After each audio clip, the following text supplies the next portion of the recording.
স্বাগত আপনাদের আরও একবার আমাদের এই সাইবি চ্যানেলটিতে। আজকে আমরা নিয়ে এসেছি আপনাদের জন্য রবীন্দ্রনাথ ঠাকুরের মণিহারা।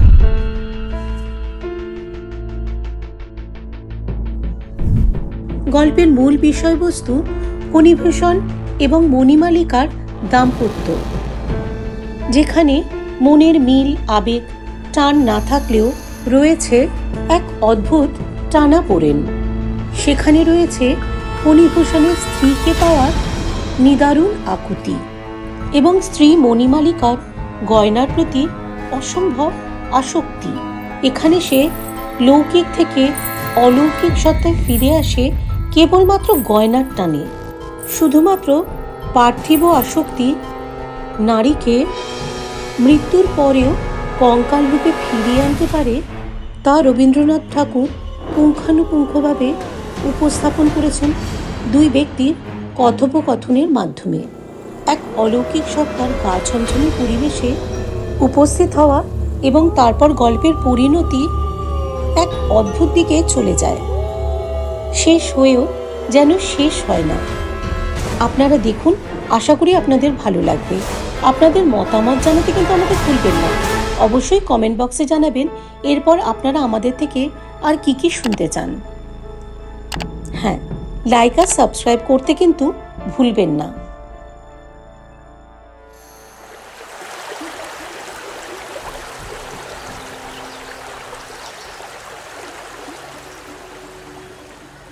সেই জীর্ণপ্রায় বাঁধাঘাটের ধারে আমার বোট লাগানো ছিল। তখন সূর্য অস্ত গিয়াছে। বোটের ছাদের উপরে মাঝি নামাজ পড়িতেছে।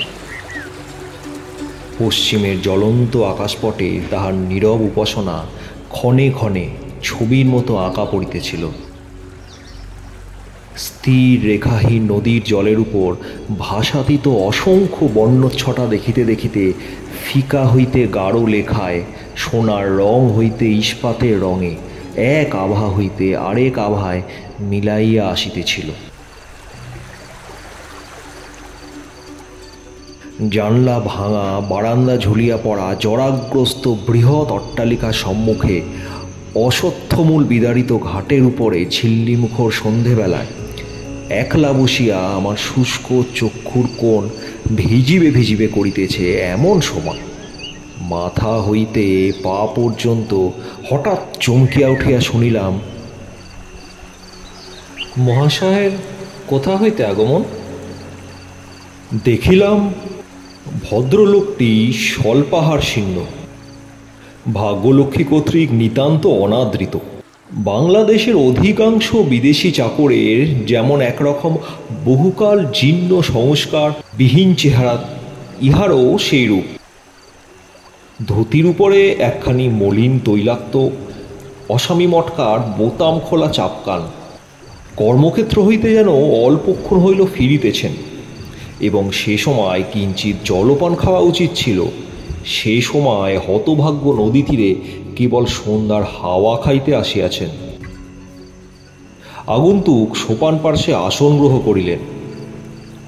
আমি কহিলাম, আমি রাঁচি হইতে আসিতেছি। কি করা হয়? ব্যবসা করিয়া থাকি। কি ব্যবসা? হরিতকি, রেশমের গুটি এবং কাঠের ব্যবসা। কি নাম? ঈষৎ থামিয়া একটা নাম বলিলাম, কিন্তু সে আমার নিজের নাম নহে। ভদ্রলোকের কৌতূহল নিবৃত্তি হইল না। পুনরায় প্রশ্ন হইল, এখানে কি করিতে আগমন? আমি কহিলাম, বায়ু পরিবর্তন। লোকটি কিছু আশ্চর্য হইল, কহিল, মহাশয়, আজ প্রায় 6 বৎসর ধরিয়া এখানকার বায়ু এবং তাহার সঙ্গে সঙ্গে প্রত্যহ গড়ে 15 গ্রেন করিয়া কুইনান খাইতেছে, কিন্তু কিছুই তো ফল পাই নাই। আমি কহিলাম, এই কথা মানিতেই হইবে। রাঁচি হইতে এখানের বায়ু যথেষ্ট পরিবর্তন দেখা যাইবে। তিনি কহিলেন, আজ্ঞে হ্যাঁ, যথেষ্ট। এখানে কোথায় বাসা করিবেন? আমি ঘাটের উপরকার জীর্ণ বাড়ি দেখিয়া কহিলাম, ওই বাড়িতে। বোধ করি লোকটির মনে সন্দেহ হইল। আমি এই পোড়ো বাড়িতে কোনো গুপ্তধনের সন্ধান পাইয়াছি, কিন্তু এ সম্বন্ধে আর কোনো তর্ক তুললেন না। কেবল আজ 15 বৎসর পূর্বে এই অভিশাপগ্রস্ত বাড়িতে যে ঘটনাটি ঘটিয়াছিল তাহারই বিস্তারিত বর্ণনা করিলেন। লোকটি এখানকার স্কুল মাস্টার। তাহার ক্ষুধা ও রোগ শীর্ণ মুখে মস্ত একটা টাকের নিচে একজোড়া বড় বড় চক্ষু আপন কোটরের ভিতর হইতে অস্বাভাবিক উজ্জ্বলতায় জ্বলিতেছিল। তাহাকে দেখিয়া ইংরেজ কবি কোলরিজের সৃষ্ট প্রাচীন নাবিকের কথা আমার মনে পড়িল।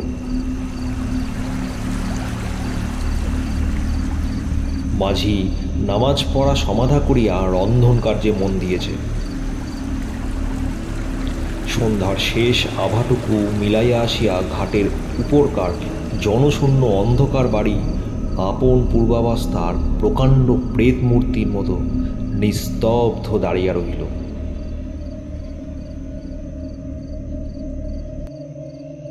স্কুল মাস্টার কহিলেন, আমি এই গ্রামে আসার প্রায় 10 বৎসর পূর্বে এই বাড়িতে ফণীভূষণ সাহা বাস করিতেন। তিনি তাহার অপুত্র পিতৃব্য দুর্গামোহন সাহার বিশদ বিষয় এবং ব্যবসায়ের উত্তরাধিকারী হইয়াছিলেন, কিন্তু তাহাকে একালে ধরিয়াছিল। তিনি লেখাপড়া শিখিয়াছিলেন।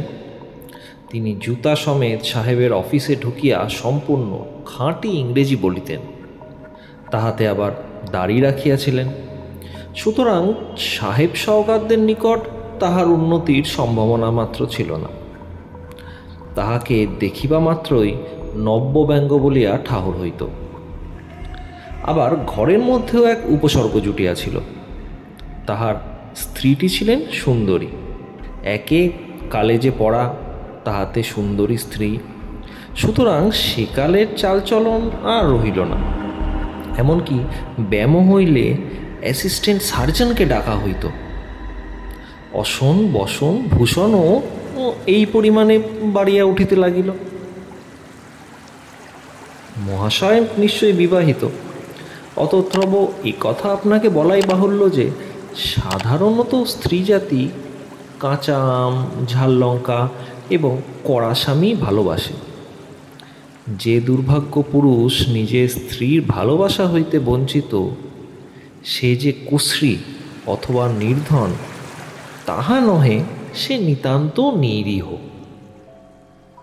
যদি জিজ্ঞাসা করেন কেন এমন হইল, আমি এ সম্বন্ধে অনেক কথা ভাবিয়া রাখিয়াছি। যাহার যা প্রবৃত্তি এবং ক্ষমতা, সেটার চর্চা না করিলে সে সুখী হয় না। শিঙ্গে সাপ দিবার জন্য হরিণ শক্ত গাছের গুড়ি খোঁজে, কলা গাছে তাহার শিং ঘষিবার সুখ হয় না। নরনারীর ভেদ হইয়া অবধি স্ত্রীলোক দুরন্ত পুরুষকে নানা কৌশলে ভুলাইয়া বশ করিবার বিদ্যা চর্চা করিয়া আসিয়াছে। যে স্বামী আপনি বশ হইয়া বসিয়া থাকে, তাহারা স্ত্রী বেচারা একেবারেই বেকার। সে তাহার মাতামহীদের নিকট হইতে 100 লক্ষ বৎসরের শাম দেয়া যে উজ্জ্বল বরুণাস্ত্র, অগ্নিবাণ ও নাগপাশ বন্ধনগুলি পাইয়াছিল, তাহা সমস্ত নিষ্ফল হইয়া যায়। স্ত্রীলোক পুরুষকে ভুলাইয়া নিজের শক্তিতে ভালোবাসা আদায় করিয়া লইতে চায়। স্বামী যদি ভালো মানুষ হইয়া সে অবসরটুকু না দেয়, তবে স্বামীর অদৃষ্ট মন্দ এবং স্ত্রীরও ততোধিক। নবসভ্যতার শিক্ষামন্ত্রে পুরুষ আপন স্বভাবসিদ্ধ বিধাতা তত্ত্ব সুমহৎ বর্বরতা হারাইয়া আধুনিক দাম্পত্য সম্বন্ধটাকে এমন শিথিল করিয়া ফেলিয়াছে। অভাগা ফণীভূষণ আধুনিক সভ্যতার কল হইতে অত্যন্ত ভালো মানুষটি হইয়া বাহির হইয়া আসিয়াছিল। ব্যবসায়েও সে সুবিধা করিতে পারিল না, দাম্পত্যেও তাহার তেমন সুযোগ ঘটে নাই। ফণীভূষণের স্ত্রী মণিমাণিকা বিনা চেষ্টায় আদর বিনা অশ্রুবরণে ঢাকাই শাড়ি এবং বিনা দুর্জয় মানে বাজবন্ধু লাভ করিত। এই রূপে তাহার নারী প্রকৃতি এবং সেই সঙ্গে তাহার ভালোবাসা নিশ্চেষ্ট হইয়া গিয়াছিল। সে কেবল গ্রহণ করিত, কিছু দিত না। তাহার নিরীহ এবং নির্বোধ স্বামীটি মনে করিত দানই বুঝি প্রতিদান পাইবার উপায়। একেবারে উল্টা বুঝিয়াছিল আর কি।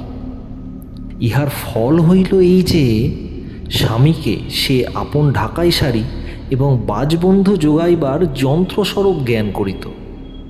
যন্ত্রটিও এমন সুচারু যে কোনো দিন তাহার চাকায় এক ফোঁটা তেল যোগাইবারও দরকার হয় নাই।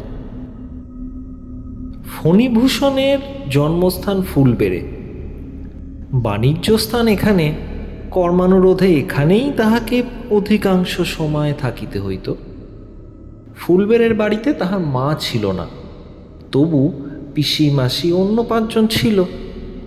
কিন্তু ফণিভূষণ পিসি মাসি অন্য 5 জনের উপকারার্থেই বিশেষ করিয়া সুন্দরী স্ত্রী ঘরে আনে নাই।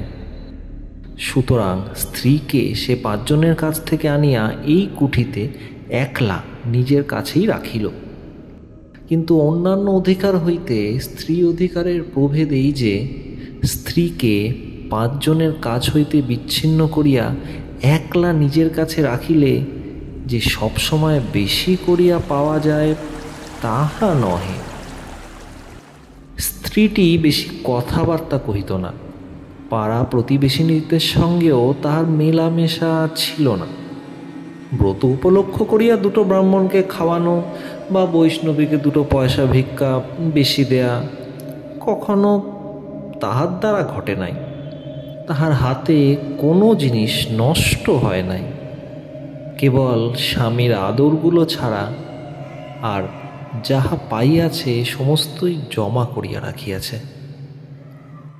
আশ্চর্যের বিষয় এই যে সে নিজের অপরূপ যৌবনশ্রী হইতেও যেন লেশমাত্র অপব্যয় ঘটিতে দেয় নাই। 24 বৎসর বয়সের সময়ও তাহাকে 14 বৎসরের মতো কাঁচা দেখিতেছিল। যাহাদের হৃৎপিণ্ড বরফের পিণ্ড, যাহাদের বুকের মধ্যে ভালোবাসার জ্বালা যন্ত্রণা স্থান পায় না, তাহারা বোধ করি সুদীর্ঘকাল তাজা থাকে। তাহারা কৃপণের মতো অন্তরে বাহিরে আপনাকে জমাইয়া রাখিতে পারে। ঘন পল্লবিত অতি সতেজ লতার মতো বিধাতা মণিমালিকাকে নিষ্ফলা করিয়া রাখিলেন, তাহাকে সন্তান হইতে বঞ্চিত করিলেন। অর্থাৎ তাহাকে এমন একটা কিছু দিলেন না যাহাকে সে আপন লোহার সিন্দুকের মণিমাণিক্য অপেক্ষা বেশি করিয়া বুঝিতে পারে, যাহা বসন্ত প্রভাতে নব সূর্যের মতো আপন কোমল উত্তাপে তাহার হৃদয়ের বরফপিণ্ডটা গলাইয়া সংসারের উপর একটা স্নেহ নির্ঝর বহাইয়া দেয়। কিন্তু মণিমালিকা কাজকর্মে মজবুত ছিল, কখনোই সে লোকজন বেশি রাখে নাই। যে কাজ তাহার দ্বারা সাধ্য সে কাজে কেহ বেতন লইয়া যাইবে ইহা সে সহিতে পারিত না। সে কাহারও জন্য চিন্তা করিত না, কাহাকেও ভালোবাসিত না, কেবল কাজ করিত এবং জমা করিত। এই জন্য তাহার রোগ শোক তাপ কিছুই ছিল না। অপরিমিত স্বাস্থ্য, অবিচলিত শান্তি এবং সঞ্চয়মান সম্পদের মধ্যে সে সবলে বিরাজ করিত। অধিকাংশ স্বামীর পক্ষে ইহাই যথেষ্ট। যথেষ্ট কেন, ইহা দুর্লভ। অঙ্গের মধ্যে কোটিদেশ বলিয়া একটা ব্যাপার আছে, তাহা কোমরে ব্যথা না হইলে মনে পড়ে না। গৃহের আশ্রয়স্বরূপে স্ত্রী যে একজন আছে, ভালোবাসার তাড়নায় তাহা পদে পদে এবং তাহা 24 ঘন্টা অনুভব করার নাম ঘরকন্যার কোমরে ব্যথা। নিরতিশয় পাতিব্রতটা স্ত্রীর পক্ষে গৌরবের বিষয়, কিন্তু পতির পক্ষে আরামের নহে। আমার তো এইরূপ মত। মহাশয়, স্ত্রীর ভালোবাসা ঠিক কতটা পাইলাম, ঠিক কতটুকু কম পড়িল, অতি সূক্ষ্ম নিক্তি ধরিয়া তাহা অহরহ তৈলে করিতে বসা কি পুরুষ মানুষের কর্ম?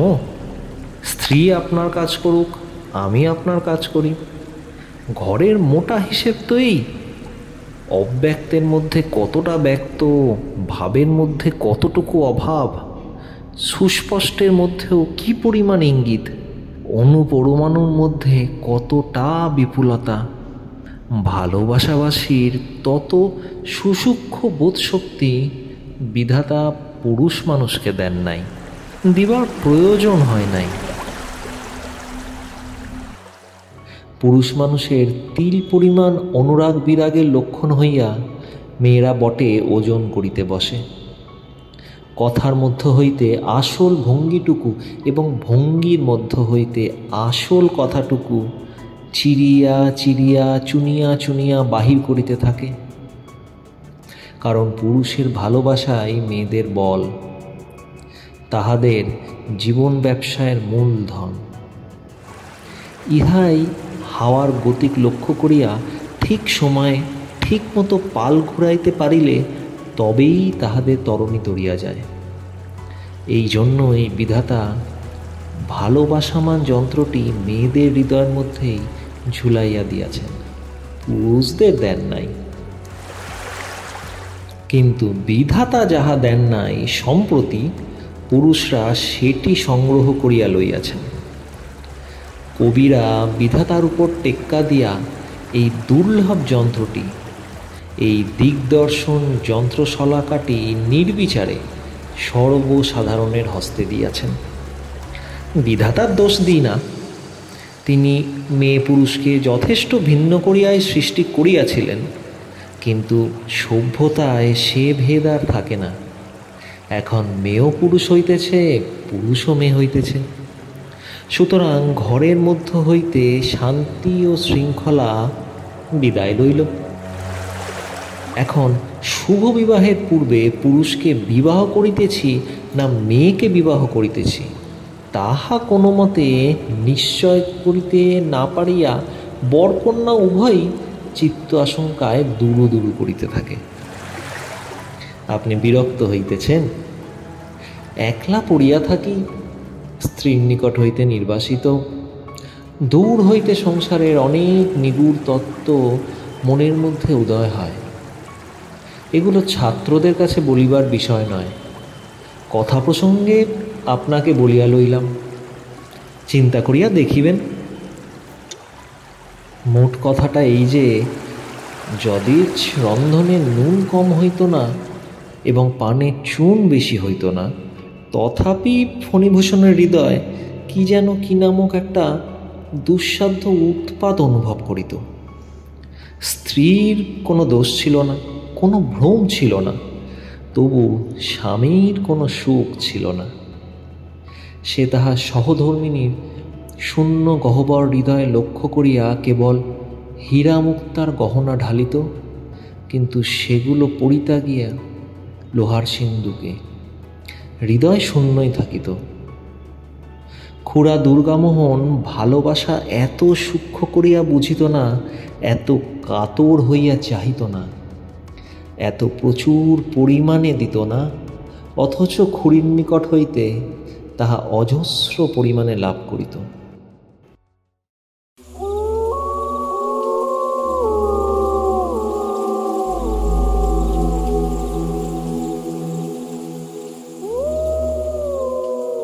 ঠিক এই সময় শৃগালগুলা নিকটবর্তী ঝোপের মধ্য হইতে অত্যন্ত উচ্চ স্বরে চিৎকার করিয়া উঠিল।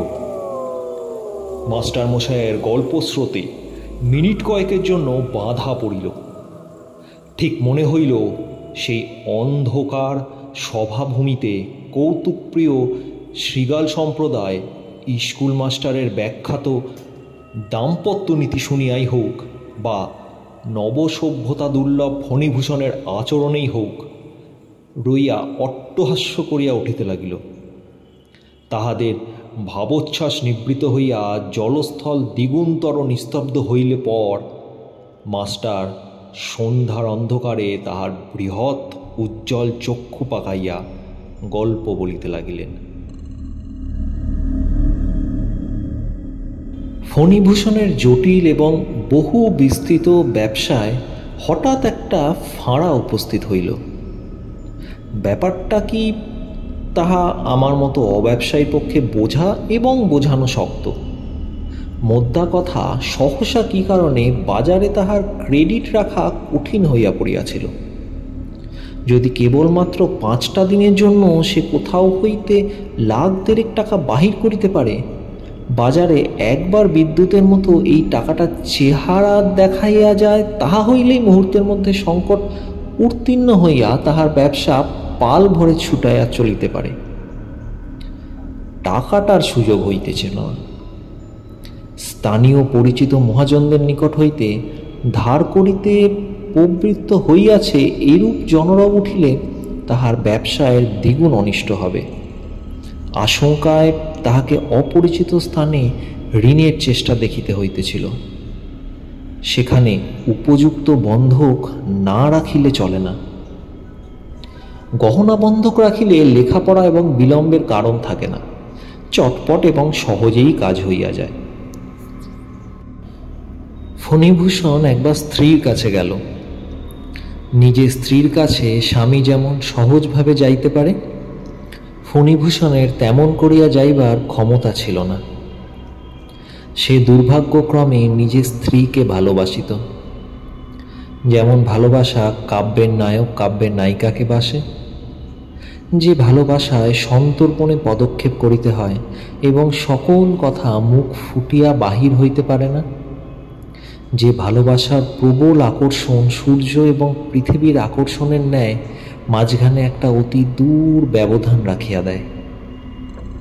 তথাপি তেমন তেমন দায় পড়িলে কাব্যের নায়ককেও প্রেয়সীর নিকট হুন্ডি এবং বন্ধক এবং হ্যান্ড নোটের প্রসঙ্গ তুলিতে হয়। কিন্তু সুর বাঁধিয়া যায়, বাক্যস্থলন হয়, এমন সকল পরিষ্কার কাজের মধ্যেও ভাবের জরিমা ও বেদনার বিপথু আসে উপস্থিত হয়। হতভাগ্য ফণিভূষণ স্পষ্ট করিয়া বলিতে পারল না, ওগো, আমার দরকার হইয়াছে, তোমার গহনাগুলো দাও। কথাটা বলিল, অথচ অত্যন্ত দুর্বলভাবে বলিল। মণিমালিকা যখন কঠিন মুখ করিয়া হাঁ না কিছুই উত্তর করিল না, তখন সে একটা অত্যন্ত নিষ্ঠুর আঘাত পাইল, কিন্তু আঘাত করিল না। কারণ পুরুষোচিত বর্বরতা লেশমাত্র তাহার ছিল না। যেখানে জোর করিয়া কাড়িয়া লওয়া উচিত ছিল, সেখানে সে আপনার আন্তরিক ক্ষোভ পর্যন্ত চাপিয়া গেল। যেখানে ভালোবাসার একমাত্র অধিকার সর্বনাশ হইয়া গেলেও সেখানে বলকে প্রবেশ করিতে দিবে না, এই তাহার মনের ভাব। এ সম্বন্ধে তাহাকে যদি ভৎসনা করা যাইত, তবে সম্ভবত সে এইরূপ সূক্ষ্ম তর্ক করিত যে বাজারে যদি অন্যায় কারণেও আমার ক্রেডিট না থাকে, তবে তাই বলিয়া বাজার লুটিয়া লইবার অধিকার আমার নাই। স্ত্রী যদি স্বেচ্ছাপূর্বক বিশ্বাস করিয়া আমাকে গহনা না দেয়, তবে তাহা আমি কাড়াইয়া লইতে পারি না। বাজারে যেমন ক্রেডিট ঘরে তেমনি ভালোবাসা, বাহুবল কেবলমাত্র রণক্ষেত্রে। পদে পদে এইরূপ অত্যন্ত সূক্ষ্ম সূক্ষ্ম তর্কসূত্র কাটিবার জন্যই কি বিধাতা পুরুষ মানুষকে এরূপ উদার, এরূপ প্রবল, এরূপ বৃহদাকার করিয়া নির্মাণ করিয়াছিলেন? তাহার কি বসিয়া বসিয়া অত্যন্ত সুকুমার চিত্তবৃত্তিকে নিরতিশয় তনিমার সহিত অনুভব করিবার অবকাশ আছে, না ইহা তাহাকে শোভা পায়? যাহা হোক, আপন উন্নত হৃদয়বৃত্তির গর্বে স্ত্রীর গহনা স্পর্শ না করিয়া ফণিভূষণ অন্য উপায় অর্থ সংগ্রহের জন্য কলিকাতায় চলিয়া গেল। সংসারে সাধারণত স্ত্রীকে স্বামী যতটা চেনে, স্বামীকে স্ত্রী তাহার চেয়ে অনেক বেশি চেনে। কিন্তু স্বামীর প্রকৃতি যদি অত্যন্ত সূক্ষ্ম হয় তবে স্ত্রীর অনুবীক্ষণে তাহার সমস্তটা ধরা পড়ে না। আমাদের ফণিভূষণকে ফণিভূষণের স্ত্রী ঠিক বুঝিত না। স্ত্রীলোকের অশিক্ষিত পটুত্ব যে সকল বহুকালাগত প্রাচীন সংস্কারের দ্বারা গঠিত, অত্যন্ত নব্য পুরুষেরা তাহার বাইরে গিয়া পড়ে। ইহারা এক রকমের, ইহারা মেয়ে মানুষের মতোই রহস্যময় হইয়া উঠিতেছে। সাধারণ পুরুষ মানুষেরা যে কটা বড় বড় কোটা আছে, অর্থাৎ কেহ বা বর্বর, কেহ বা নির্বোধ, কেহ বা অন্ধ, তাহার মধ্যে কোনোটাতেই ইহাদিগকে ঠিক মতো স্থাপন করা যায় না। সুতরাং মণিমালিকা পরামর্শের জন্য তাহার মন্ত্রীকে ডাকিল। গ্রাম সম্পর্কে অথবা দূর সম্পর্কে মণিমালিকার এক ভাই ফণিভূষণের কুঠিতে গোমস্তার অধীনে কাজ করিত। তাহার এমন স্বভাব ছিল না যে কাজের দ্বারা উন্নতি লাভ করে। কোনো একটা উপলক্ষ করিয়া আত্মীয়তার জোরে বেতন এবং বেতনেরও বেশি কিছু কিছু সংগ্রহ করিত। মণিমালিকা তাহাকে ডাকিয়া সকল কথা বলিল, জিজ্ঞাসা করিল, এখন পরামর্শ কি? সে অত্যন্ত বুদ্ধিমানের মতো মাথা নাড়িল, অর্থাৎ গতিক ভালো নহে। বুদ্ধিমানেরা কখনোই গতিক ভালো দেখে না। সে কহিল, বাবু কখনোই টাকা সংগ্রহ করিতে পারিবেন না, শেষকালে তোমার ওই গহনাতে টান পড়িবেই। মণিমালিকা মানুষকে যেরূপ জানিত তাহাতে বুঝিল এইরূপ হওয়াই সম্ভব এবং ইহাই সংযত। তাহার দুশ্চিন্তা সুতীব্র হইয়া উঠিল। সংসারে তাহার সন্তান নাই, স্বামী আছে বটে, কিন্তু স্বামীর অস্তিত্ব সে অন্তরের মধ্যে অনুভব করে না। অতএব যাহা তাহার একমাত্র যত্নের ধন, যাহা তাহার ছেলের মতো ক্রমে ক্রমে বৎসরে বৎসরে বাড়িয়া উঠিতেছে, যাহা রূপক মাত্র নহে, যাহা প্রকৃতই সোনা, যাহা মানিক, যাহা বক্ষের, যাহা কণ্ঠের, যাহা মাথার, সেই অনেক দিনের অনেক সাধের সামগ্রী এক মুহূর্তেই ব্যবসায়ের অতল স্পর্শ গহ্বরের মধ্যে নিক্ষিপ্ত হইবে, ইহা কল্পনা করিয়া তাহার সর্বশরীর হিম হইয়া আসিল। সে কহিল, কি করা যায়? মধুসূদন কহিল, গয়নাগুলো লইয়া এই বেলা বাপের বাড়ি চলো। গহনার কিছু অংশ, এমনকি অধিকাংশই যে তাহার ভাগে আসিবে, বুদ্ধিমান মধু মনে মনে তাহার উপায় ঠাওরা ছিল। মণিমালিকা এই প্রস্তাবে তৎক্ষণাৎ সম্মত হইল। আষাঢ় শেষের সন্ধেবেলায় এই ঘাটের ধারে একখানি নৌকা আসিয়া লাগিল। ঘন মেঘাচ্ছন্ন প্রত্যুষে নিবিড় অন্ধকারে নিদ্রাহীন ভেকের কলরবের মধ্যে একখানি মোটা চাদরে পা হইতে মাথা পর্যন্ত আবৃত করিয়া মণিমালিকা নৌকায় উঠিল। মধুসূদন নৌকার মধ্য হইতে জাগিয়া উঠিয়া কহিল, গয়নার বাক্সটা আমার কাছে দাও। মণি কহিল, সে পরে হইবে, এখন নৌকা খুলিয়া দাও। নৌকা খুলিয়া দিল। খরস্রোতে হু হু করিয়া ভাসিয়া গেল। মণিমালিকা সমস্ত রাত ধরিয়া একটি একটি করিয়া তাহার সমস্ত গহনা সর্বাঙ্গ ভরিয়া পড়িয়াছে। মাথা হইতে পা পর্যন্ত আর স্থান ছিল না। বাক্সে করিয়া গহনা লইলে সে বাক্স হাতছাড়া হইয়া যাইতে পারে, এই আশঙ্কা তাহার ছিল। কিন্তু গায়ে পড়িয়া গেলে তাহাকে না বধ করিয়া সে গহনা কেউ লইতে পারিবে না।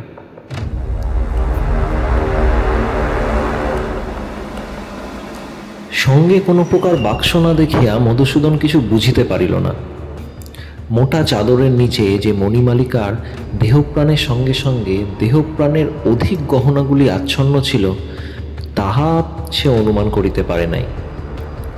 মণিমালিকা ফণিভূষণকে বুঝিত না বটে, কিন্তু মধুসূদনকে চিনিতে তাহার বাকি ছিল না।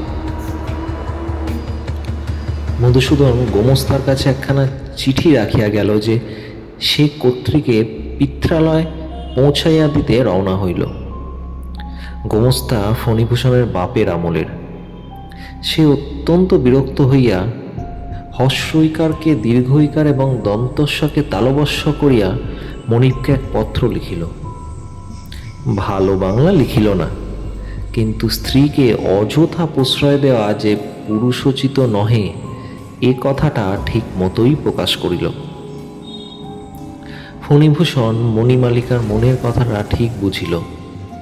তাহার মনে এই আঘাতটা প্রবল হইল যে আমি গুরুতর ক্ষতি সম্ভাবনা সত্ত্বেও স্ত্রীর অলঙ্কার পরিত্যাগ করিয়া প্রাণপণ চেষ্টায় অর্থ সংগ্রহে পবিত্র হইয়াছি, তবু আমাকে সন্দেহ, আমাকে আজিও চিনিল না।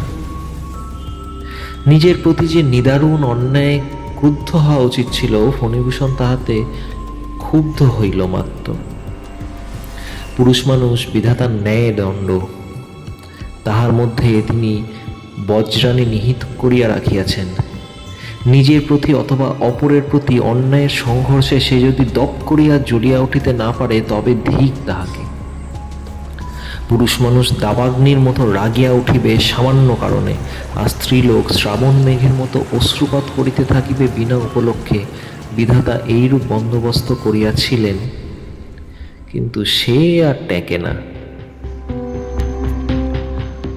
ফণিভূষণ অপরাধিনী স্ত্রীকে লক্ষ্য করিয়া মনে মনে কহিল, এই যদি তোমার বিচার হয় তবে এই রূপই হোক, আমার কর্তব্য আমি করিয়া যাইব। আরও শতাব্দী 5-6 পরে যখন কেবল আধ্যাত্ম শক্তিতে জগৎ চলিবে, তখন যাহার জন্মগ্রহণ করা উচিত ছিল, সেই ভাবী যুগের ফণিভূষণ 49 শতাব্দীতে অবতীর্ণ হইয়া সেই আদি যুগের স্ত্রীলোককে বিবাহ করিয়া বসিয়াছে। শাস্ত্রে যাহার বুদ্ধিকে প্রলয়ঙ্করী বলিয়া থাকে। ফণিভূষণ স্ত্রীকে এক অক্ষর পত্র লিখিল না এবং মনে মনে প্রতিজ্ঞা করিল, এ সম্বন্ধে স্ত্রীর কাছে কখনো সে কোনো কথার উল্লেখ করিবে না। কি ভীষণ দণ্ডবিধি! দিন 10 পরে কোনো মতে যথোপযুক্ত টাকা সংগ্রহ করিয়া বিপদীর্ণ ফণিভূষণ বাড়ি আসিয়া উপস্থিত হইল। সে জানিত বাপের বাড়িতে গহনাপত্র রাখিয়া এতদিনে মণিমালিকা ঘরে ফিরিয়া আসিয়াছে। সেদিনকার দিন প্রার্থী ভাব ত্যাগ করিয়া কৃতকার্য কৃতিপুরুষ স্ত্রীর কাছে দেখা দিলে মণি যে কিরূপ লজ্জিত এবং অনাবশ্যক প্রয়াসের জন্য কিঞ্চিত অনুতপ্ত হইবে, ইহাই কল্পনা করিতে করিতে ফণিভূষণ অন্তঃপুরে শাহানাগারের দ্বারের কাছে আসিয়া উপনীত হইল। দেখিল দ্বার রুদ্ধ। তালা ভাঙিয়া ঘরে ঢুকিয়া দেখিল ঘর শূন্য। কোণে লোহার সিন্দুক খোলা পড়িয়া আছে, তাহাতে গহনাপত্রের চিহ্ন মাত্র নাই। স্বামীর বুকের মধ্যে ধক করিয়া একটা ঘা লাগিল। মনে হইল সংসার উদ্দেশ্যহীন এবং ভালোবাসা ও বাণিজ্য ব্যবসা সমস্তই ব্যর্থ।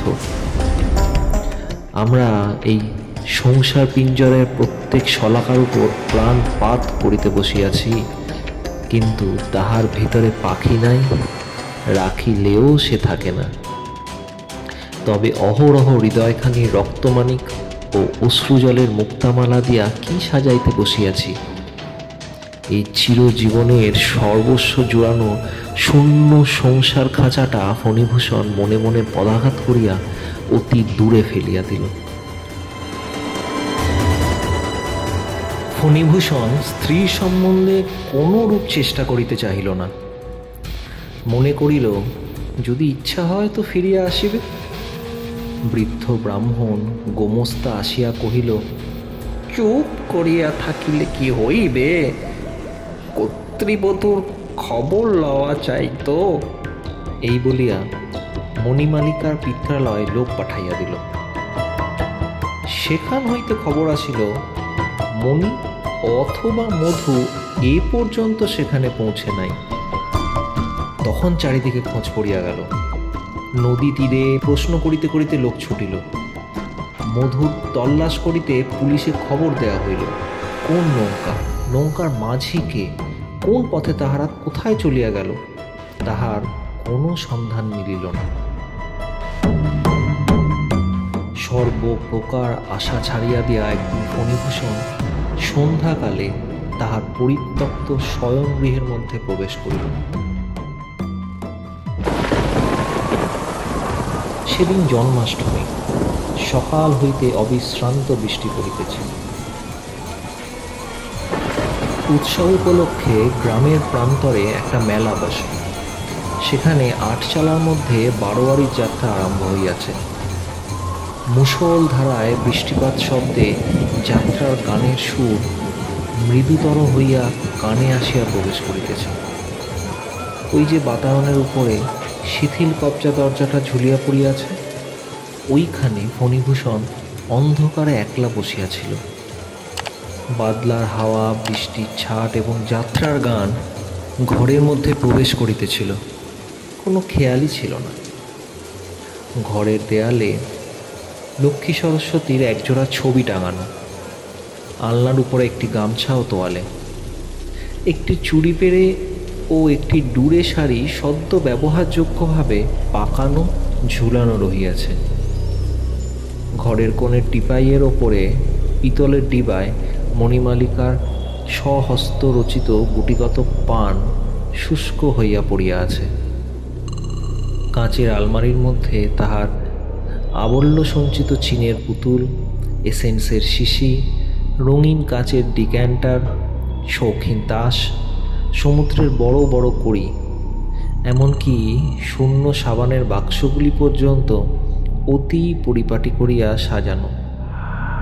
যে অতি ক্ষুদ্র গোলক বিশিষ্ট ছোট শখের কেরোসিন ল্যাম্প সে নিজে প্রতিদিন প্রস্তুত করিয়া স্বহস্তে জ্বালাইয়া কুলুঙ্গিটির উপর রাখিয়া দিত, তাহা যথাস্থানে নির্বাপিত এবং ম্লান হইয়া দাঁড়িয়ে আছে। কেবল সেই ক্ষুদ্র ল্যাম্পটি এই শয়নকক্ষে মণিমালিকার শেষ মুহূর্তের নিরন্তর সাক্ষী। সমস্ত শূন্য করিয়া যে চলিয়া যায়, সেও এত চিহ্ন, এত ইতিহাস, সমস্ত জড় সামগ্রীর উপর আপন সজীব হৃদয়ের এত স্নেহ স্বাক্ষর রাখিয়া যায়। এসো মণিমালিকা, এসো, তোমার দীপটি তুমি জ্বালাও, তোমার ঘরটি তুমি আলো করো, আয়নার সম্মুখে দাঁড়াইয়া তোমার যত্নকুঞ্চিত শাড়িটি তুমি পরো। তোমার জিনিসগুলি তোমার জন্য অপেক্ষা করিতেছে।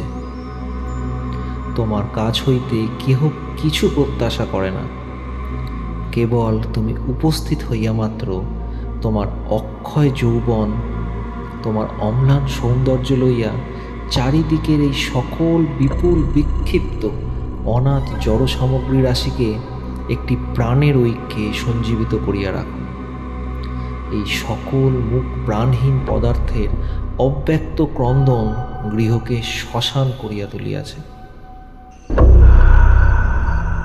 গভীর রাত্রে কখন এক সময় বৃষ্টির ধারা এবং যাত্রার গান থেমে গেছে। ফণিভূষণ জানলার কাছে যেমন বসেছিল তেমনই বসে আছে। বাতায়নের বাইরে এমন একটা জগৎব্যাপী নীরব অন্ধকার যে তার মনে হচ্ছিল যেন সম্মুখে জমালয়ের একটা অভ্রভেদী সিংহদ্বার, যেন এখানে দাঁড়িয়ে কেঁদে ডাকলে চিরকালের লুপ্ত জিনিস অচিরকালের মতো একবার দেখা দিতেও পারে।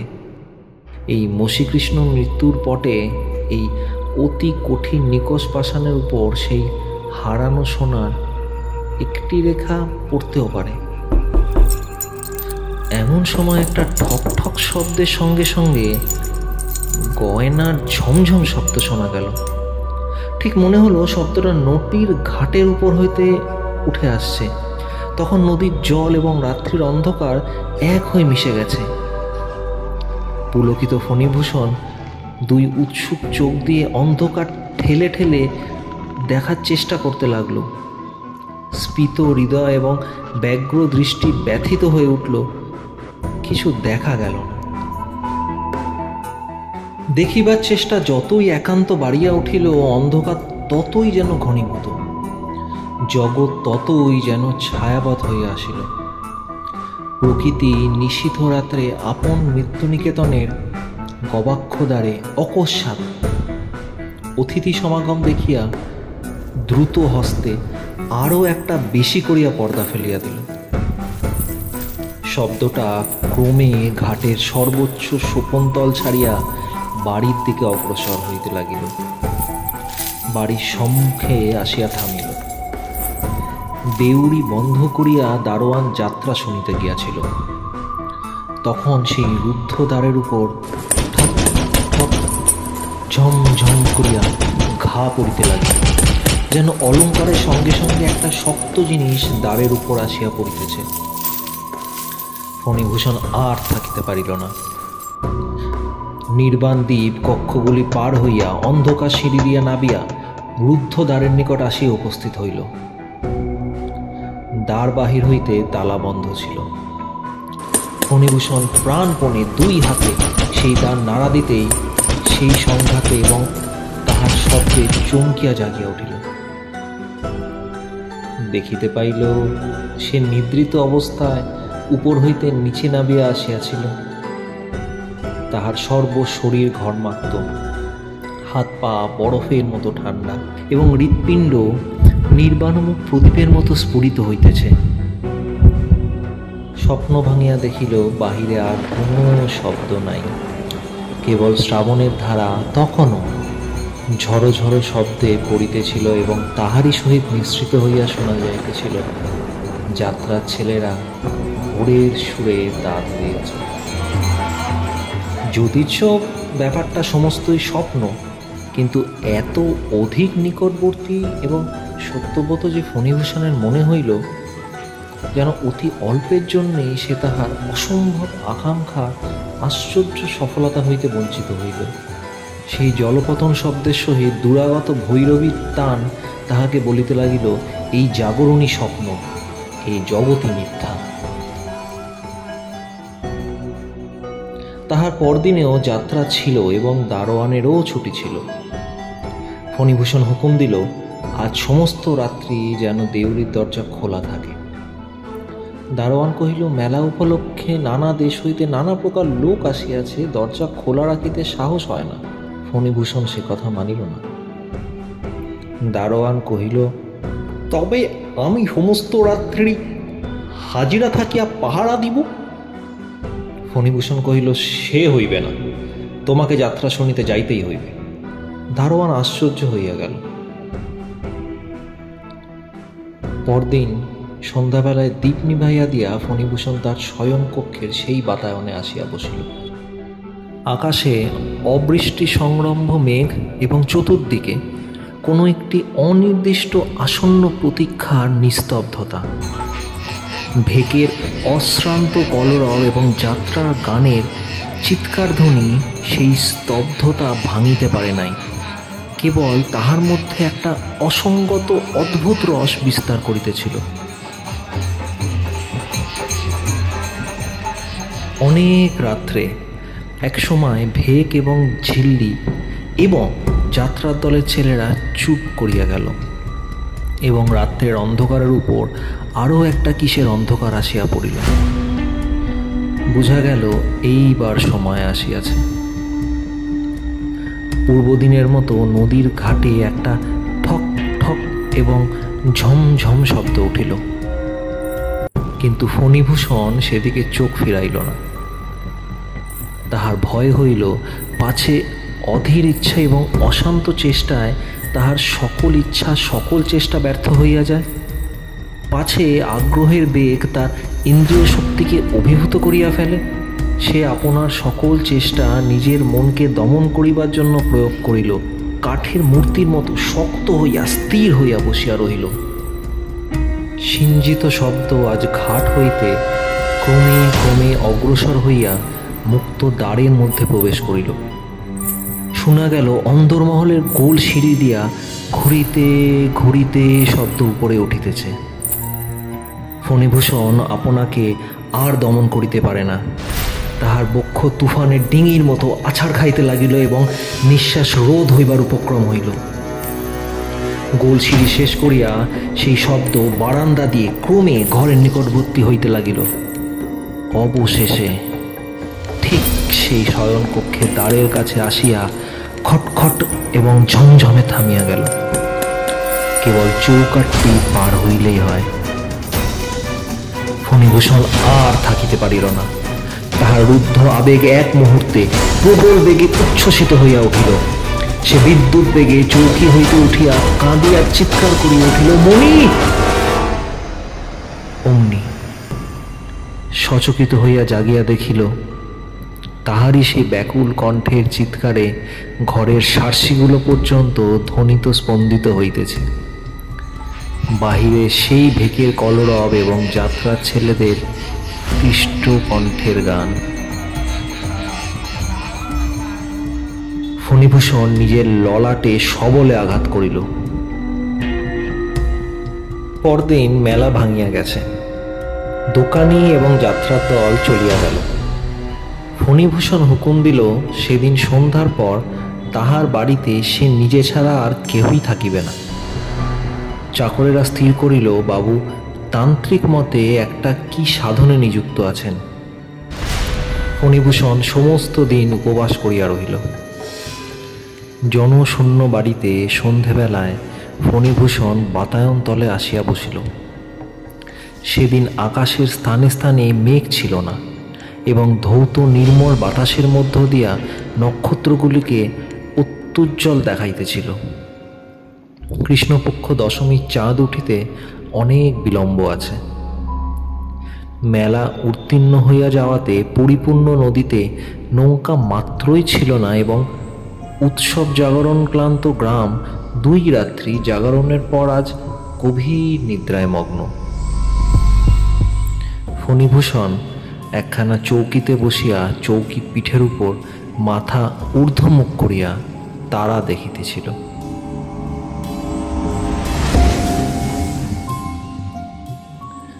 ভাবিতেছিল, একদিন যখন তাহার বয়স ছিল 19, যখন কলিকাতার কলেজে পড়িত, যখন সন্ধ্যাকালে গোল দিঘির তৃণশয়নে চিত হইয়া হাতের উপর মাথা রাখিয়া এই অনন্তকালের তারাগুলির দিকে চাহিয়া থাকিত এবং মনে পড়িত তাহার সেই নদীকূলবর্তী শ্বশুরবাড়ির একটি বিরল কক্ষে 14 বৎসরের বয়ঃসন্ধিকতা মনির সেই উজ্জ্বল কাঁচা মুখখানি। তখনকার সেই বিরহ কি সুমধুর! তখনকার সেই তারাগুলির আলোক স্পন্দন হৃদয়ের যৌবন স্পন্দনের সঙ্গে সঙ্গে কি বিচিত্র বসন্ত রাগেন জ্যোতিতালভ্যাং বাজিয়া বাজিয়া উঠিত। আজ সেই একই তারা আগুন দিয়ে আকাশে মোহাম্মদপুরের শ্লোক কয়টা লিখিয়া রাখিয়াছে। বলিতেছে, সংসার হয় মতিব বিচিত্র। দেখিতে দেখিতে তারাগুলি সমস্ত লুপ্ত হইয়া গেল। আকাশ হইতে একখানা অন্ধকার নামিয়া এবং পৃথিবী হইতে একখানা অন্ধকার উঠিয়া চোখের উপরকার এবং নিচেরকার পল্লবের মতো একত্র আসিয়া মিলিত হইল। আজ ফণিভূষণের চিত্ত শান্ত ছিল। সে নিশ্চয় জানিত আজ তাহার অভীষ্ট সিদ্ধ হইবে। সাধকের নিকট মৃত্যু আপন রহস্য উদ্ঘাটন করিয়া দিবে। পূর্বরাত্রির মতো সেই শব্দ নদীর জলের মধ্য হইতে ঘাটের সোপানের উপর উঠিল। ফণিভূষণ 2 চক্ষু নিমীলিত করিয়া স্থির দৃঢ় চিত্তে ধ্যানাসনে বসিল। শব্দ দাড়িশূন্য দেউড়ির মধ্যে প্রবেশ করিল। শব্দ জনশূন্য অন্তঃপুরের গোল সিঁড়ির মধ্য দিয়া ঘুরিয়া ঘুরিয়া উঠিতে লাগিল। শব্দ দীর্ঘ বারান্দা পার হইল এবং শয়নকক্ষের দ্বারের কাছে আসিয়া ক্ষণকালের জন্য থামিল। ফণিভূষণের হৃদয় ব্যাকুল এবং সর্বাঙ্গ কণ্টকিত হইয়া উঠিল, কিন্তু আজ সে চক্ষু খুলিল না। শব্দ চৌকাঠ পার হইয়া অন্ধকার ঘরের মধ্যে প্রবেশ করিল। আলনায় যেখানে শাড়ি কোচানো আছে, কুলুঙ্গিতে যেখানে কেরোসিনের দ্বীপ দাঁড়াইয়া, টিপাইয়ের ধারে যেখানে পানের বাটায় পান শুষ্ক এবং সেই বিচিত্র সামগ্রীপূর্ণ আলমারির কাছে প্রত্যেক জায়গায় একবার করিয়া দাঁড়াইয়া অবশেষে শব্দটা ফণিভূষণের অত্যন্ত কাছে আসিয়া থামিল। তখন ফণিভূষণ চোখ মেলিল এবং দেখিল ঘরে নবোদিত দশমীর চন্দ্রালোক আসিয়া প্রবেশ করিয়াছে এবং তাহার চোখ ঠিক সম্মুখে একটি কঙ্কাল দাঁড়াইয়া। সেই কঙ্কালের 8 আঙুলে আংটি, করতলে রতনচক্র, প্রকোষ্ঠে বালা, বাহুতে বাজুবন্ধ, গলায় কণ্ঠী, মাথায় সিঁথি, তাহার আপাদ মস্তকে অস্তিতে অস্তিতে এক একটি আভরণ সোনায় হীরায় ঝকঝক করিতেছে। অলঙ্কারগুলি ঢিলা, ঢলঢল করিতেছে, কিন্তু অঙ্গ হইতে খসিয়া পড়িতেছে না। সর্বাপেক্ষা ভয়ঙ্কর তাহার অস্থির মুখে তাহার 2 চক্ষু ছিল সজীব। সেই কালো তারা, সেই ঘন দীর্ঘ পক্ন, সেই সজল উজ্জ্বলতা, সেই অবিচলিত দৃঢ় শান্ত দৃষ্টি। আজ 18 বৎসর পূর্বে একদিন আলোকিত সভাগৃহে নহবতের সাহানা আলাপের মধ্যে ফণিভূষণ যে 2টি আয়ত সুন্দর কালো কালো ঢলঢল চোখ শুভ দৃষ্টিতে প্রথম দেখিয়াছিল, সেই 2টি চক্ষুই আজ শ্রাবণের অর্ধরাত্রে কৃষ্ণপক্ষ দশমীর চন্দ্রকিরণে দেখিল। দেখিয়া তাহার সর্বশরীরের রক্ত হিম হইয়া আসিল। প্রাণপণে 2 চক্ষু বুঝিতে চেষ্টা করিল, কিছুতেই পারিল না। তাহার চক্ষু মৃত মানুষের চক্ষুর মতো নির্নিমেষ চাহিয়া রহিল। তখন সেই কঙ্কাল স্তম্ভিত ফণিভূষণের মুখের দিকে তাহার দৃষ্টি স্থির রাখিয়া দক্ষিণ হস্ত তুলিয়া নীরবে অঙ্গুলি সংকেতে রাখিল। তাহার 4 আঙুলের অস্থিতে হীরার আংটি ঝকমক করিয়া উঠিল। ফণিভূষণ মূঢ়ের মতো উঠিয়া দাঁড়াইল। কঙ্কাল দ্বারের অভিমুখে চলিল। হাড়েতে হাড়েতে গহনায় গহনায় কঠিন শব্দ হইতে লাগিল। ফণিভূষণ পাশবদ্ধ পুত্তলির মতো তাহার পশ্চাৎ পশ্চাৎ চলিল। বারান্দা পার হইল। নিবিড় অন্ধকার গোল সিঁড়ি ঘুরিয়া ঘুরিয়া খট খট ঝমঝম করিতে করিতে নিচে উত্তীর্ণ হইল। নিচেকার বারান্দা পার হইয়া জনশূন্য দ্বীপহীন দেউড়িতে প্রবেশ করিল।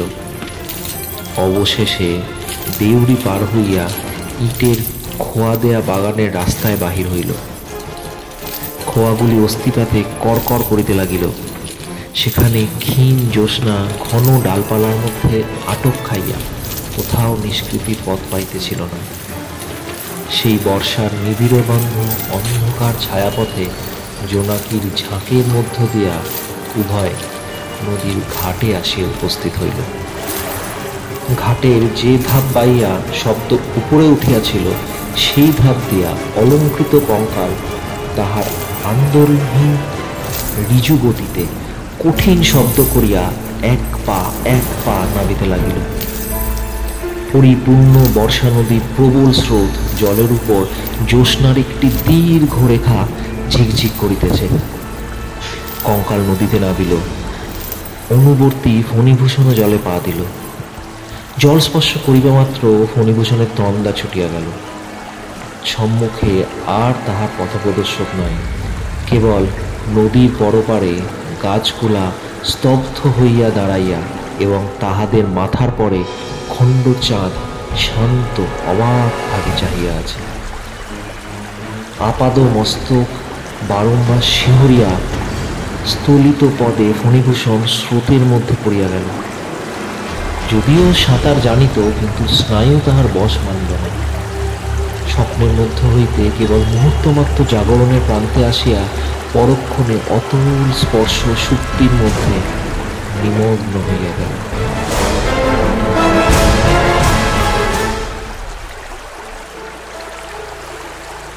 গল্প শেষ করিয়া স্কুল মাস্টার খানিকক্ষণ থামিলেন। হঠাৎ থামিবা মাত্র বোঝা গেল তিনি ছাড়া ইতিমধ্যে জগতে আর সকলই নীরব নিস্তব্ধ হইয়া গেছে। অনেকক্ষণ আমি একটি কথাও বলিলাম না এবং অন্ধকারে তিনি আমার মুখের ভাবও দেখিতে পাইলেন না। আমাকে জিজ্ঞাসা করিলেন, আপনি কি এ গল্প বিশ্বাস করিলেন না? আমি জিজ্ঞাসা করিলাম, আপনি কি ইহা বিশ্বাস করেন? তিনি কহিলেন, না, কেন করি না তাহার কয়েকটি যুক্তি দিতেছি। প্রথমত, প্রকৃতি ঠাকুরানী উপন্যাস লেখিকা নহেন, তাহার হাতে বিস্তর কাজ আছে। আমি কহিলাম, দ্বিতীয়ত, আমারই নাম শ্রীযুক্ত ফণিভূষণ সাহা। স্কুল মাস্টার কিছুমাত্র লজ্জিত না হইয়া কহিলেন, আমি তাহা হইলে ঠিকই অনুমান করিয়াছিলাম। আপনার স্ত্রীর নাম কি ছিল? আমি কহিলাম, নৃত্যকালী।